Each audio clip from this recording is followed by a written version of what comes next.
Welcome to One Drink, the podcast where we talk about one topic for one drink. I'm Oliver. I'm Matthew. And in this week's edition of our This Week in History show, we are discussing facts from June 22nd to June 28th. Yeah, a lot of cool stuff happened. A lot of cool stuff happens. History to me is really cool because there's so much of it to go over, you know? Yep. And there's really interesting stuff, both from local, and national and international history too. Yeah, so we do kind of the week, Yep. And every time I'm doing the research of what happened in this week, I mean, it's ends. There's so much stuff. Yeah. That's why we're doing the show, because it's cool, and there's just so much history out there that there's always at least a little tidbit of interesting stuff. There's a ton of boring stuff out there, like birthdays from people that I've never heard of, from authors to actors, all this stuff, and it's like, what? Who are you? Yeah. But then you catch this little thing, and it's like, ooh, that's friggin' cool. Like, I didn't know that. Yep. Yeah, so we got a couple cool stories for you guys today from our history search. Yeah. So, on June 22nd, 1969, you ever watch The Wizard of Oz? I have watched The Wizard of Oz. Great movie, right? It's iconic. It's timeless. Yeah. You can watch that over and over, Yeah, and it's one of those old movies that, I mean, the movie itself is kind of crappy with the stupid effects and the blah, blah, blah. But it's one of those movies where you watch it and you're like, man, I love this movie. Yeah, and you watch it the whole way through. The whole entire way through it. Yep. So, unfortunately, Julie Garland died. Oh, the main actress. That's sad. Yep. June 22nd, 1969, she died of an overdose. Oh. Even back then, I know it's a huge epidemic now. The good die young, man. Always. And it's crazy because that movie, made her who she was, but she was still famous, and she was in a lot of other movies as well. Yeah. But drug overdose. Oh, that's sad. I know. 51 years ago now. Yeah, so it's it's crazy. You think about it now, it's such a normal thing. Yeah. But back then, She was running through a field of poppies. She was. So, she was probably on pills. No, I'm just kidding. But unfortunately, she died of an overdose. Yeah. Oh, that's sad. But the movie alone, great. Oh yeah, the movie will live on forever. It will. That's one of the movies that will really live on will. forever. So speaking of June 22nd, one of mine is also from June 22nd. See? Starting at 3:15 a.m., 3.2 million German soldiers plunged headfirst into Russia across an 1,800-mile front. My God. In a major turning point in World War II. It's well known that, if Hitler wouldn't have put so much resource into trying to go after Russia, the outcome of the war may have been extremely different. Yeah. Ton of his troops.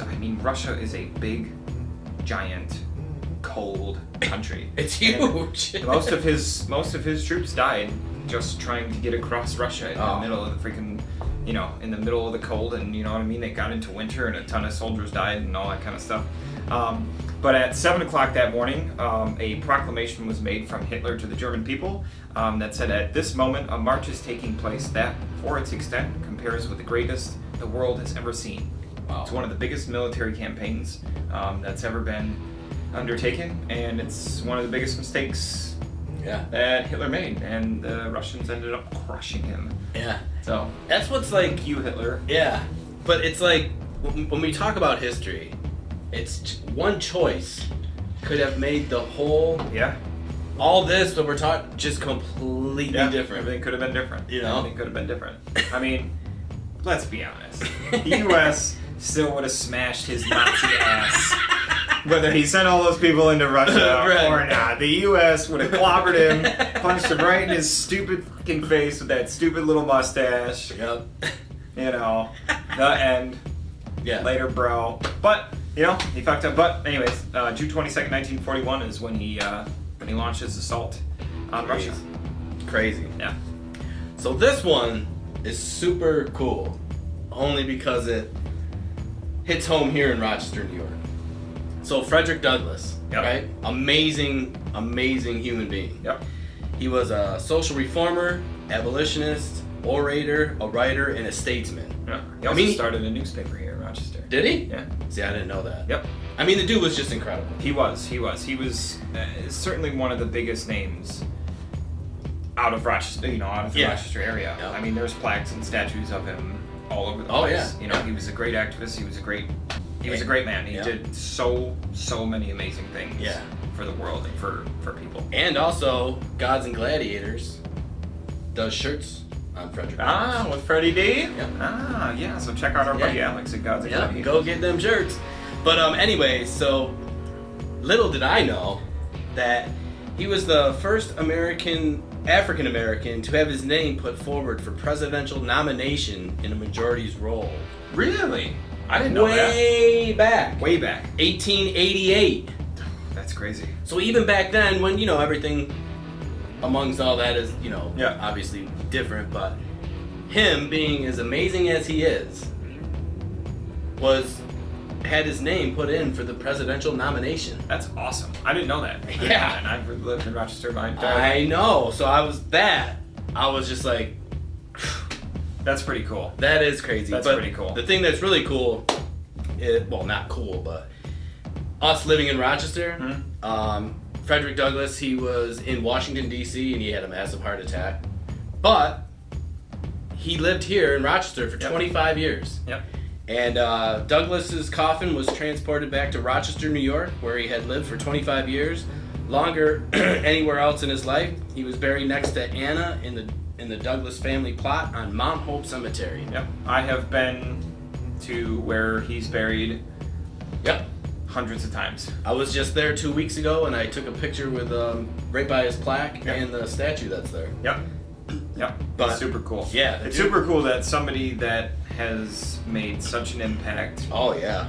in human history. Yep. You talk about one of the most influential people ever. You know what I mean? It's just on a local level and on a national level. Yep. Frederick Douglass is up there with all of the rest of them. Yeah. And Rochester has the honor of saying that it was the home to Frederick Douglass for 25 years and his final resting place. So. And also about Mount Hope Cemetery, Susan B. Anthony is buried there.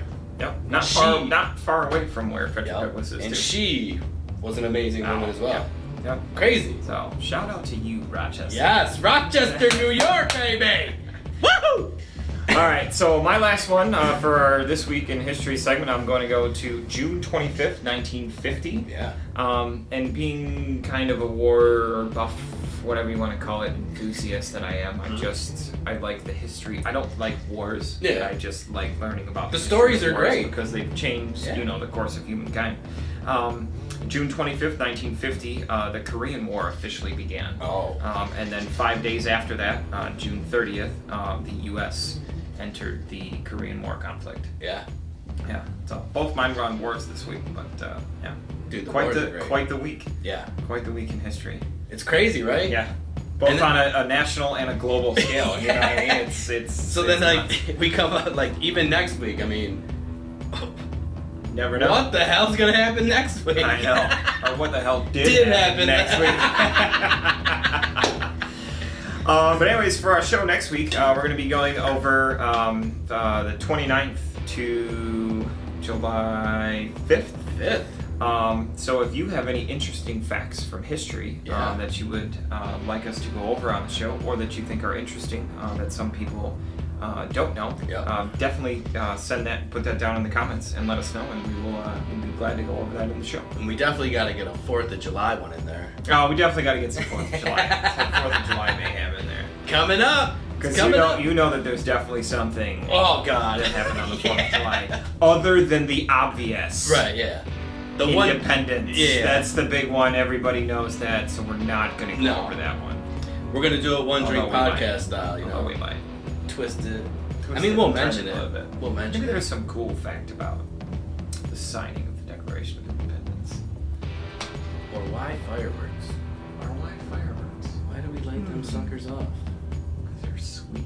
They are cool. Unless your neighbor's blowing them off at midnight and you have dogs that are terrified of them. But I don't have any neighbors, so it's cool. Perfect! But anyways, guys, thank you for joining us on our One Drink This Week in History segment. Yes. We look forward to going over everything that happened in the following week. Yep. You can look for more videos of our history every Monday. And our normal videos, or our normal show, I should say, airs every Wednesday. So look forward to that when we go over how Matt and I would kill each other Yes. and create the perfect murder.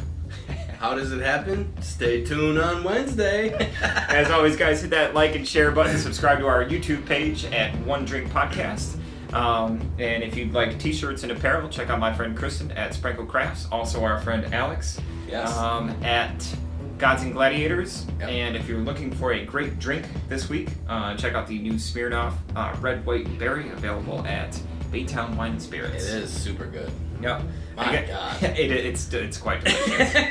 My cup's been refilled maybe one too many times. As always, guys, thank you for the love of the sport, and we will see you next week. See ya. Cheers.